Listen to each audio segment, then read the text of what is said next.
রাতের অন্ধকারে তুমি একা একটা ঘন জঙ্গলের মধ্যে দিয়ে হাঁটছো। চারপাশে কিচ্ছু দেখা যাচ্ছে না।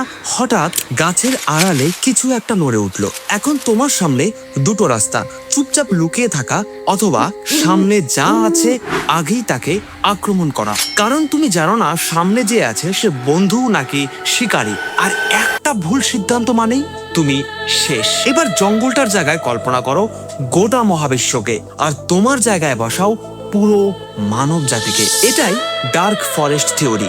এই থিওরি বলে মহাবিশ্বের প্রতিটি বুদ্ধিমান সভ্যতা ওই একই জঙ্গলের এক একজন শিকারী। কেউই জানে না অন্য সভ্যতার আসল উদ্দেশ্য কি। তাই সবচেয়ে সেফেস্ট পথ হলো চুপচাপ লুকিয়ে থাকা অথবা কাউকে খুঁজে পাওয়ার আগেই তাকে ধ্বংস করে দেওয়া। কিন্তু মজার ব্যাপার হলো আমরা ঠিক উল্টো কাজটা করছি। বছরের পর বছর ধরে মহাকাশে রেডিও সিগন্যাল পাঠিয়ে যাচ্ছি, মানে পুরো মহাবিশ্বকে বলছি হ্যালো আমরা এখানে, আর তারপর অবাক হচ্ছি কেউ উত্তর দিচ্ছে না কেন।